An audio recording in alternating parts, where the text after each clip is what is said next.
ఓం శ్రీ గురుభ్యో నమః. అందరికీ నమస్కారం. రామాయణం గురించి మనందరికీ తెలుసండి. రామాయణం అంటే కేవలం మనం ఒక కథ అనుకుంటే, ఒక పురాణము అనుకుంటే, మనము దాని యొక్క అసలి అర్థాన్ని చాలా మిస్ అవుతున్నామని చెప్పాలి. ఎందుకంటే సీత నిజంగా బాధితురాలేనా? రామాయణంలో మనకెలా చూపించారండి? ఆయనతో వనవాసానికి వెళ్ళడం 12 ఏళ్ళు. రావణుడు ఆమెను తీసుకెళ్ళి అశోకవనంలో పెట్టడం. ఇదంతా మనకి ఏమనిపిస్తుంది? సీత ఒక బాధితురాలు. ఆమెకు ఎక్కువ దుఃఖమే కలిగింది ఈ రామాయణంలో అని మనం తెలుసుకుంటున్నాం. కానీ దైవీ శక్తి అవతారమా అనే విషయాన్ని మనకి మరుగున పడిపోయిందండి.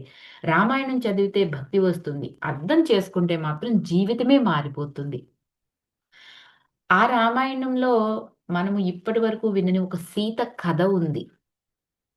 ధర్మం అంటే ఏంటో తెలుసుకోవాలంటే రామాయణాన్ని మనం కొత్త కోణంలో చూడాలి. రామాయణం మనకి దేవుడిని కాదండి, మనల్ని మనకే పరిచయం చేసింది. సీత మౌనం బలహీనత కాదు. అది ఒక మహాశక్తి.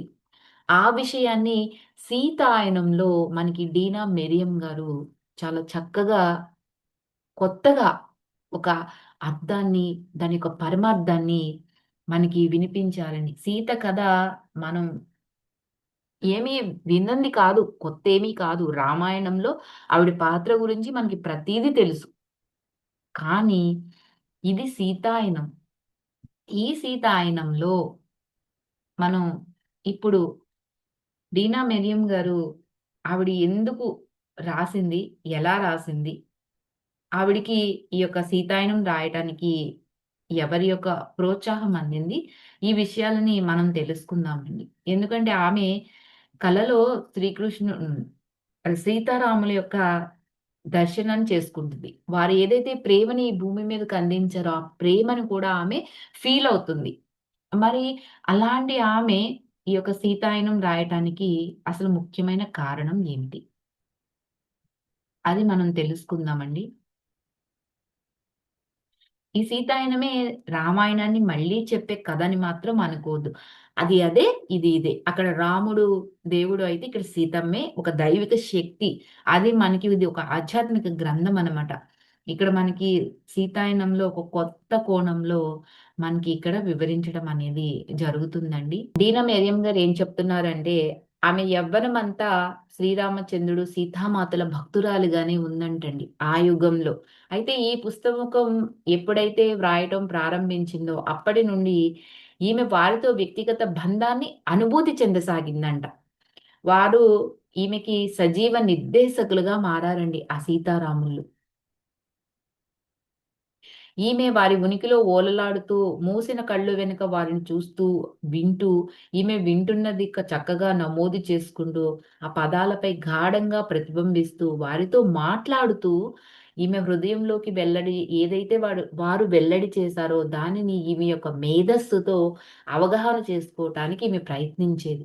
సీత కథ నదులు, అరణ్యాలు, చిరుగాలులు, సూర్యకిరణాలు వంటి వివిధ రూపాల ద్వారా చూడండి ఇక్కడ మళ్ళీ నేను చెప్తున్నాను. సీతమ్మ కథలు నదులు, అరణ్యాలు, చిరుగాలులు, సూర్యకిరణాలు వంటి వివిధ రూపాల ద్వారా ప్రత్యక్షమైన దివ్య శక్తుల జ్ఞాపకాలని కలిగి ఉంటుందంట. అంతా ప్రకృతిమయమేనండి. ఒక్కొక్కసారి ఈ కథలన్నీ ఎక్కడి నుండి వస్తున్నాయా అన్న సందేహం ఈమె యొక్క మనస్సుని భేదించేదండి. ఇవి నా జ్ఞాపకాలా? లేక వేరే ఎవరివైనా అవ్వొచ్చా అని. తన ఊహాశక్తితో ఈమె యొక్క మనసు వీటిని సృష్టిస్తుందా అనిపించేదంటండి. ఈమెకు ఒక్కొక్కసారి. అలాంటప్పుడు ఈమె హృదయం ఊరుకో, విను సీతామాత నీతో మాట్లాడుతుంది అని చెప్పేదంటండి. అనేక యుగాల క్రితం ప్రాచీన భారతదేశంలో విశ్వమంతా విశ్వనియమాలైన నిజాయితీ, ధర్మాలతో ఐక్యతతో ఉండగలటం అన్న సూత్రంపై ఆధారపడిన సమాజాన్ని స్థాపించటానికి పునాదిగా శ్రీరామచంద్రుడు వచ్చాడు. ఈ ధర్మపు హృదయంలో ఉన్నది ప్రేమ మాత్రమే. విశ్వ నియమాలను చరణంలోకి తెచ్చేది ప్రేమే కదండీ! ప్రేమయే అయస్కాంతము మరి గురుత్వాకర్షణ క్షేత్రాలను కలిపి నిలిపి ఉంచుతుందంట. అయస్కాంతము చూడండి, గురుత్వాకర్షణ. వాటిని వాస్తవీకరించబడి క్రమంగా అంతిమ వాస్తవమైన అవ వాస్తవీకరణ ఏదైతే ఉందో దానిగా తిరిగి మార్పు చెందటానికి కారణం అంటండి. అంతేకాకుండా చలనం ఏదైతే ఉందో వాటి వెనక ఉన్నది కూడా ఈ ప్రేమ శక్తియే అని చెప్తున్నారు. ఈ ప్రేమని శ్రీరాముడు, సీతామాత పరస్పరము వారి రాజ్యంలోని ప్రజలందరి పట్ల, అరణ్యంలోని జీవులన్నిటి పట్ల, స్వయంగా భూమాత పైన, సుదూర తీరాల్లో ఉన్న ఆ నక్షత్రాల పైన కూడా ప్రదర్శించారు.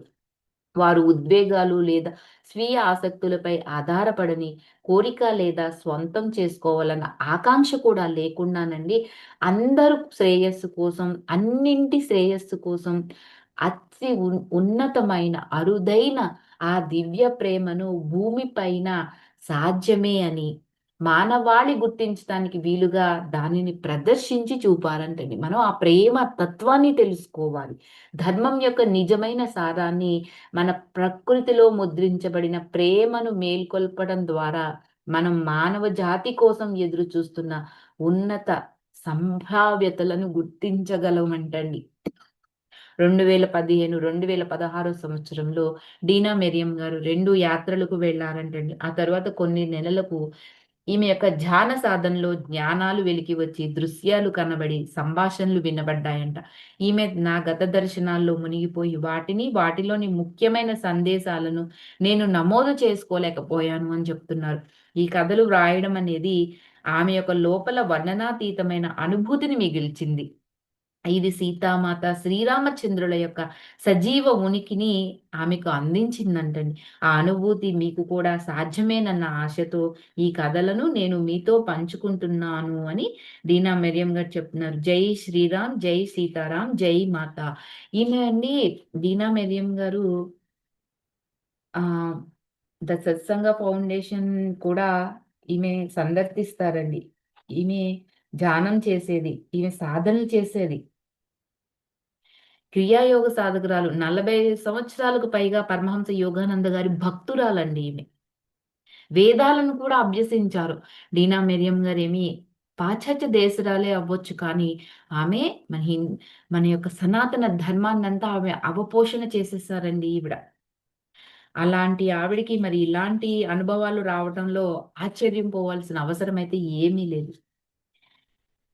ఇక్కడ మనకి పాఠకులకు మనం చదివే వారికి, వినేవారికి ఒక సూచన ఇస్తున్నారు. ఇది ఏంటి అంటే శ్రీరామచంద్రుల, సీతామాతల కథ. హిందూ ఇతిహాసమైన రామాయణంలోనిది.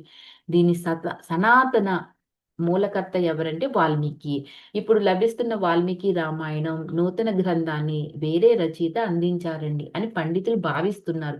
కానీ ఆ గ్రంథంలో రాముడు అయోధ్య సింహాసనాన్ని అధిష్ఠించిన తరువాత సీతను తక్కువగా చూపి పితృస్వామ్యపు ఆలోచనలతో ఆమె రాముడి భార్యే తప్ప మరేమీ కాదనండి తమ ఇష్టానికి వ్యతిరేకంగా రావణాసురునిచే ఆమె అపహరించబడి నాయకుడైన రామునితో రక్షించబడిందని చాలా ప్రముఖంగా అయితే ఆ రామాయణంలో రాయబడింది కదా! అందులో ఆమె స్వచ్ఛత ప్రశ్నార్థకమైపోయి ఆమె యొక్క ప్రతిష్టని మంట కలిసి అరణ్యానికి పంపబడి తన కవల పిల్లల్ని పెంచి భూమాతను చీల్చుకుని తనను స్వీకరించమని కోరిందని గూడా మనకి తెలుపబడింది. అయితే ఇక్కడ 'ద అన్‌టోల్డ్ స్టోరీ ఆఫ్ సీత'లో సీత రాముడికి నీడ కాదు. ఆమె ప్రతి విషయంలోనూ అతనితో సమాన దివ్యత్వం కలిగి ఉంది. రాముడు నారాయణుడు అంటే శ్రీ మహావిష్ణువు అవతారమైతే, సీత నారాయణి. శ్రీ మహావిష్ణువు యొక్క అర్ధాంగి, మహాలక్ష్మి యొక్క అవతారము. దివ్య తలాలలో వారు నారాయణులుగా ప్రసిద్ధులంట. అయితే భూమి మీద రాముడు, సీతలుగా తెలియబడ్డారు. వనవాసం, సీతా అపహరణ, శ్రీరాముని వియోగం, అగ్ని ప్రవేశం, అరణ్యవాసం వీటిలో ఏది ఆమె అంగీకారం లేకుండా వాటిలో ప్రతి దాని వెనుక గల కారణాలు ఆమెకు తెలియకుండా ఏదీ జరగలేదంట. అన్నీ ఆమెకు తెలిసే జరిగాయి అని చెప్తున్నారు. ఇక్కడ నేను ప్రపంచానికి తెలియపరచబడని సనాతని కాలపు స్త్రీ ఋషులను వారు అన్నిటా తమ భర్తలతో సమానమైన వారే అనే విషయాన్ని వెలుగులోకి తెచ్చారంటండి. అనసూయ, అత్రి మహర్షి అర్ధాంగి మాత్రమే కాదు, ఆమె స్వయంగా వివేకవంతమైన ఒక ఋషి. ఋషి అనసూయగా పిలువబడేదంటండి. ఆ కాలంలో మహిళా సాధికారిత ఋషులు మరి దేవుళ్ళ తలం వరకు విస్తరించే ఉండేది. ఇక్కడ భూమిపైన స్త్రీలందరికీ కూడా వారి యొక్క ఆధ్యాత్మిక సాధనలు, జ్ఞానాలు పురుషులతో సరి సమానంగా ఉండేవండి. ముఖ్యమైన సూచన ఏంటి అంటే స్త్రీ ఋషులను క్రాంతిదర్శిని అంటారంటండి. కానీ అది వాడుకలో లేకపోవటంతో, ఉచ్చారణలో కష్టం కనుక ఈ పుస్తకంలో స్త్రీ ఋషులకు కూడా ఋషి అనే పదాన్ని డీనా మెరియం గారు వాడటం అనేది జరిగింది అంటండి. మిగతాది మరి రేపు తెలుసుకుందాం. దీని గురించి పత్రిజీ గారు ఒక విషయం చెప్తున్నారండి. రామాయణం తరువాత ఇన్ని వేల సంవత్సరాలకి సీతాయనం వచ్చింది. ఆది గ్రంథమైన రామాయణం యొక్క యథార్థ మూల స్వరూపం ఇప్పుడు బయటపడింది అని చెప్తున్నారండి. భారతదేశానికి మూల గ్రంథమైన శ్రీమద్ రామాయణాన్ని వాల్మీకి మహర్షి రచించిన కాలక్రమేణా అందులో యథార్థంగా జరగని కొన్ని విషయాలు చేర్చబడ్డాయంట. మనం అంత చిన్నప్పటి నుంచి కూడా అనుకుంటూనే ఉన్నాము అని చెప్తున్నారు. అయితే డీనా మెరియం గారు రామాయణాన్ని ద అన్‌టోల్డ్ స్టోరీ ఆఫ్ సీతగా వారి స్వీయ జాన అనుభవం ద్వారా తిరిగి వ్రాసారు. ఈ గ్రంథం చదవగానే చిన్నప్పటి నుండి ఉన్న మౌలిక సందేహాలన్నీ సంపూర్ణంగా పటాపంచలైపోయాయండి. ఎంతటి గొప్ప అద్భుతమో అంటున్నారు సుభాష్ పత్రిజీ గారు. భారతదేశ ప్రజలందరికీ సరికొత్త సీతాయన గ్రంథం అపూర్వమైన కానుక, మరి అపురూపమైన బహుమతి.